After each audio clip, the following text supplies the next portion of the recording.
We're going to stop and look at some principles that we've learned as we've been using form and these 4 lessons over the years. And there's some little pointers that we think are helpful to understand. And so we're going to work through 10 or 12 of these. And the first one is the principle of the snake and the dove. Now, Jesus, when he was sending 70 disciples out, as recorded in the 10th chapter of Matthew, he gave them some warnings. He was sending them out to preach, to make disciples, other followers. And he told them the following. He said, I want you to be as crafty as a serpent and as innocent as a dove. Now, what I've learned over the years is most people don't like snakes. And the basic reason is they're afraid of them because they're afraid they could strike them and bite them. Well, it took me a while to figure out what Jesus really meant here. And it took me years, actually, before it really came back to me.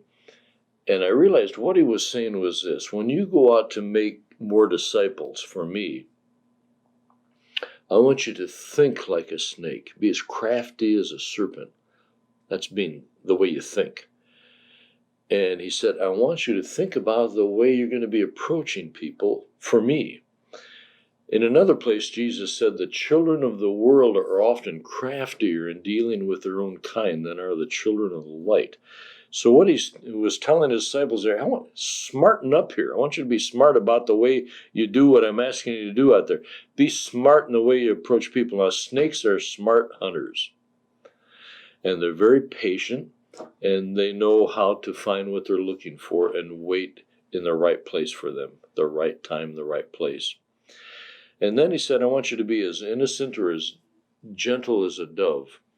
I've not read or heard of anybody in recorded history who's been killed by an attacked dove. You know, we use doves for symbols of peace in the Olympics and all kinds of symbols around the world.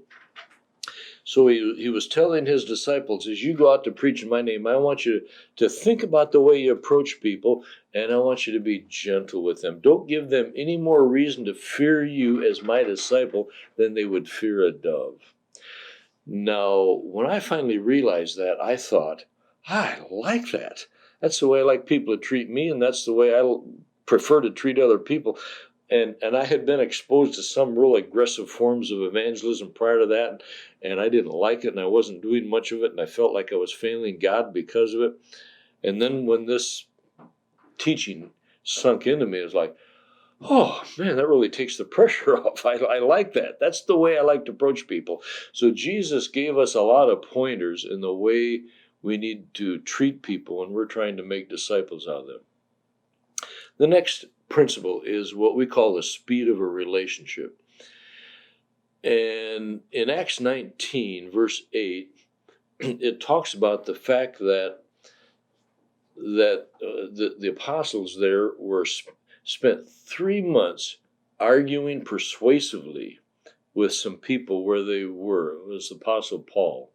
He spent 3 months teaching, debating, arguing. Now, most of the teaching and preaching you and I are going to do is not going to involve a lot of arguing, but we may persuasively want to be urging people to make a decision for Christ, and the way we can start with that is through the 4 IAAR lessons. But the speed of a relationship is to say this: it may take me 6 months or a year in some cases before people are willing to sit down and go through the lessons with me. Or they may at whatever point go through the lessons, but it may take me a number of weeks to get through the lessons. It may take a number of weeks or months, maybe even years, before they make a decision for Christ. I did these studies with my dad, the skeptic, when I think he was like in his early 60s. And when I came down the Marriage and Christianity page, and I came back and said, let me ask you some questions here. Do you believe Jesus Christ is the Son of God? And he said, no. Well, it wasn't until he was 79 that he accepted Christ. And man, my sister and I were praying for him during those years, long before that even. But it took a long time. And so not everything's going to happen. Click, click, click, click, click, click. We need to approach everybody, be available, share the gospel with everybody we can. But we can't again, the midwife, we can't force or push somebody else's spiritual birth. It's in the end, it's between them and God. So don't be thrown off because everybody doesn't respond immediately. Still be available. Keep loving them. Keep being around, available if that's a possibility. In some cases, you'll never see the person again in your life. But maybe by your attitude and your style, you've built a model for them so they'll be more open to another Christian and talking with them down the road. Another principle, I've heard it said over the years that, you have to be a friend with somebody before you can share the gospel with them. That's just wrong. You do not, I've led so many people of the Lord that I had never met before. I was not a friend with them. They knew very little about me. And as we did the studies, I learned more about them. The principle is this: be friendly. Be as gentle as that dove. Be kind to them. Be respectful, as we're told in the scriptures in 1 Peter. But be friendly. But you don't have to be a friend with them before you can share the gospel with them. Next principle is the principle of the muddied waters. Be aware of the fact that many of the people you may be sharing with or reaching out to, doing forum with, or wanting to talk with, have had bad experiences about Christianity. Maybe they knew some Christians that were not very good models, and so they were turned off by them, and they use them as an excuse. Maybe they went to a church and they had a bad experience there. Maybe they were hurt by some other Christians. Maybe they had a high school or college professor, or maybe their parents taught them against Christianity. So the waters have been muddy, and they've gotten bad concepts or bad models about what Christianity is all about. So sometimes we got to help clean the waters up. So be aware of that. And so be patient with them and understand maybe they've been fed a lot of bad examples or bad information. Another principle, I already talked about this, the principle of the midwife, so I'm not going to talk about that again. I addressed the issue of atheists a little bit, but I just want to touch it again here. If I ask somebody, what's your religious background, they say, well, I'm an atheist. Again, my response to that is, well, that's interesting. How did you become an atheist? And as I explained earlier, behind every atheist, there's a story. And so I'm interested if they're willing to share that story with me, just listen to it. And I might ask them, what exactly does being an atheist mean to you? And so does it mean you don't believe in God? And I have a good friend who's an expert in all this, and he says when he gets in this conversation with people, he said, well, describe this God you don't believe in to me. Describe it. What's this God like that you don't believe in? And many times they'll describe a concept that they picked up of the God of the Bible. That's an erroneous concept. And so that can lead to some other interesting conversation with them. So I always come back to this and say, since you become an adult, have you ever had the chance to sit down with somebody and hear a clear, non-pressurized explanation of what Christianity is all about? Most of them haven't. So I just say, if you'd be interested, I'd be glad to do that. Some of them are interested, some of them are not. And then here's another little example, the circle. Many times with them I say, let me do something else. So if I have a piece of paper, I take a pen or pencil, just draw a large circle, whatever the paper will allow me to draw. And then from the center of that circle down to the edge, I'll draw a straight line. Say, here's what I'd like you to do. Now from that straight line coming out the middle, I'd like you to draw a piece on another line from the middle down to the circle. And draw it to make a piece of the pie. And what I'd like you to do is draw that other line out that will show that circle represents all information that's available to mankind. All history, all science, all information, philosophy, writings, everything that is a fact or information. How the universe works, how atoms and electrons work. So from that line, draw a line out that represents how much of all available knowledge and information, how much of all knowledge do you know?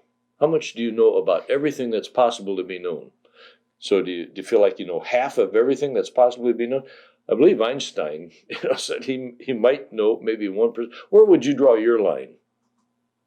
So then, they will usually draw it down here to a small percentage, and they say, now, is it possible that in that small sphere of information that you have heard or learned in your life, that in all that other information, there is information that might give evidence about God and about Jesus? Maybe you've heard nothing or little or the wrong information. So is it possible that there could be information out there that you've just never heard to include in your sphere of what you've learned that could change your thinking? Is it possible? In most cases, they'll say yes. Or I'll say, well, there's a possibility you've been given wrong information about God or inadequate information.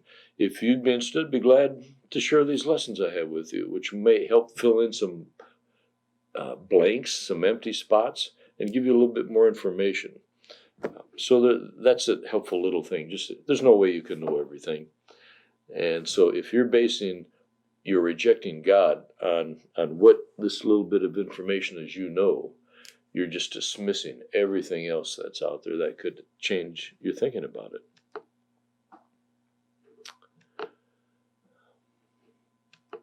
I explained that earlier.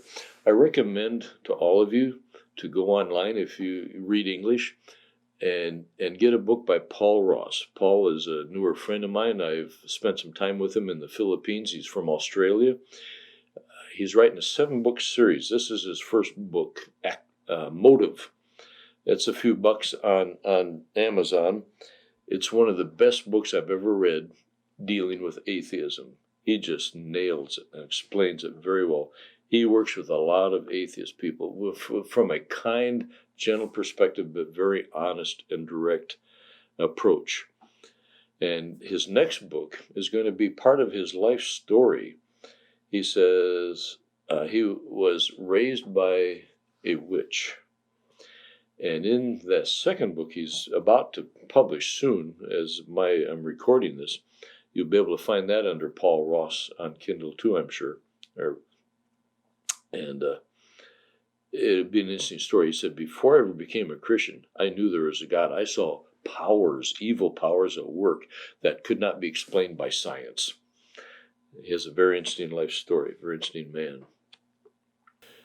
Okay, our next principle we have here is what we call pigs and pearls. Now in Matthew 7:6, but Jesus said, do not give dogs what is sacred. Do not throw your pearls to pigs. If you do, they may trample them under their feet and turn and tear you to pieces. So here's my friend Philip. Philip travels with me all over the world. And so the principle of pigs and pearls, ask this question: was Jesus calling people pigs? Was he calling unbelievers pigs? Swine? Well, the answer to that question is no, not in any way, shape, or form. But here's what he was saying. If you try to force the gospel on somebody who's not ready for it, it would be the same as if you took a string of pearls and put them around Philip's neck. And then Philip, being a pig, he has no appreciation for what you just put around his neck. As far as he's concerned, they could be a bunch of rocks. He doesn't know what they are. If they were a string of corn, he'd eat them. But he has no appreciation. So he's just going to go and do what he would do as a pig. If there's mud puddle around, he's going to go back and crawl in the mud. And he'll just trample them in the mud because he doesn't know they're valuable. And then he might turn on you, if this is choking him or something, and trample you or tear you to pieces. So Jesus gave us another principle. If you try to force the gospel on somebody against their will, it's not TTT, it's not on their terms, on their turf, on their time, you're probably going to find some people who are going to turn on you because they have no appreciation for it now. And they may start slandering you and calling you names and even persecute you. So leave them be. Don't try to force it on them. And later in life, you see, the Holy Spirit's still working in that person's life. He's not calling them pigs. He's just talking about a principle. Don't force the gospel on somebody who's not ready for it. You're not doing God or them any favor then. Just give it some time. If you can be loving, if you can make the offer, make the offer. If they're not interested, leave it be. Continue being a friend if you're around them, and don't force it on them. They might actually turn on you and end up persecuting you. Next principle, you don't have to be an expert on every subject under the sun to be able to use relational evangelism in the 4 lessons. You don't have to be an expert on all religions or any particular cult. You don't have to be an expert on science and evolution and medicine and philosophy. You don't have to be a genius, intellectual. My favorite story is I've never been accused in my entire life of being an intellectual or a philosopher. I'm not. Has not hindered me from being able to use this approach to the scriptures to share it with a lot of people who are intellectuals and philosophers and educators and doctors and scientists. You don't have to be that, so throw that under the bus. Next principle, not everyone will be interested. So don't be surprised when you find people who aren't interested in listening to the lessons. Not everybody was interested in listening to Jesus. Not everybody that listened to Jesus stayed around or followed him, and he let them go. He didn't keep pursuing after them. He did what he could in the moment. And if they weren't interested or weren't ready, he let them walk away. No, and there might be another time. Next principle, divine appointments. I've discovered this, that when you are prepared, you will experience God bringing you and crossing your path with people who are seeking God in a way you never experienced before. Why would God bring you together with somebody who's seeking him if you didn't know what to do with them? But when you're prepared, you know how to do form and offer the 4 lessons, you will find out that there will be some people throughout your lifetime that you're going to connect with, and they were just waiting to hear the gospel. I had a dentist one time, after I had met him, done form with him, was taking him through the lessons. He looked up at me from the table and he said, "John, I've been waiting 18 years for you to show up." Now, he literally didn't mean me, but what he was saying was 18 years earlier in his life, he had chucked God and church and everything else. And he hadn't been consciously sitting around waiting, well, where's somebody going to come around and share with me? But he was saying, I've wasted 18 years. And this is what I should have heard back then. I wouldn't have done what I did back then. And I've had that experience with other people too, where they just say, man, I've been waiting for this. Then the principle of the rabbit trail is this. We have a tendency to want to, whatever subject or issue somebody brings up, we want to go chasing that rabbit down that trail. And we can get sidetracked and get away from the lessons, and so we never end up sharing the gospel with them. And whether we can answer their other issues well or not, we get distracted. So I try to stay on subject. Now, while I'm doing the lessons, if somebody asks me a question that pertains to the lesson I'm on, what I'm talking about right now, I'll try to answer it the best I can. If it takes more time or I need more resources, I'll say, let me write that down. I always write it down and say, let me get some more information for you on that this week. I'll bring it back next week because I'm getting back together with them. If they ask me a question, it's not about what we're talking about right now, but maybe a thought is stimulated. But I'm going to deal with that, the next lesson or two. I always say, that's a very good question, and I've got an answer for you for that. Now, I'm going to deal with that question, and I've got an answer for it, but it's in next week's lesson. Would it be okay with you if we wait till next lesson, till next week, so we get it in context? Now, let me write it down, just so you know I'm not going to forget this, but I promise you it's in the next lesson. Is that okay if we wait till then? They've always said yes. Now, if they pull out of space a question that has nothing to do with what we're talking about at the time, again, I'll say, that's a really good question. Let me write that down, and how about if when we get done here, we come back to that, or that's a deep question, and I've got some resources that I could get to you and bring back to share with you that'll give you a deeper answer about that than I could just off the cuff here. So let me write that down. Would that be okay with you? And so I'm coming back next week. Let's come back and address that, but I can get you more information than I've just got in my brain. Oftentimes, most of the time, people are satisfied with that. So that keeps me from chasing rabbit trails off the side and lose what I'm trying to do and sharing with them with the lesson. Then another principle, and this is for you as much as anybody else. With form and the 4 lessons, it's all about relationship. This is not the only way to do evangelism. We don't say that. We've never said that. We don't want to say that. This is a wonderful way to do it. There are many ways and many models and methods that God used to bring people to him. He uses preaching the services. He uses people sharing their story. He uses crusades. He uses some TV or movies at the theater that are produced, Christian movies. He uses tracts. He can use anything and everything. But this is an excellent way to be able to, whatever's happening in someone's life, that I can connect with this, sit down with them, get to know them better, and share the gospel over 4 weeks and give them a very good understanding of what it's all about. Next principle is practice. You've heard people say, practice makes perfect. Well, you may never become perfect. I'm not perfect in presenting these lessons. I've been using them for 40 years. We're all learning. It's not so much practice makes perfect, but I like to say practice makes progress, not necessarily perfection. So you don't have to wait until you're perfect in this. You're going to make mistakes along the way, and just, hey, well, I goofed on that one. Let me say that differently. People appreciate that. That just shows you're genuine and you're just like them. You're not perfect in everything you do. I already addressed this issue about giving an answer to a question they may come up with. You will learn how to do this better as you do it. Most everything in this training that we've included in this training, we've learned by trial and error. We still refine it and polish it a little bit as we go along. We've got the basic package together now.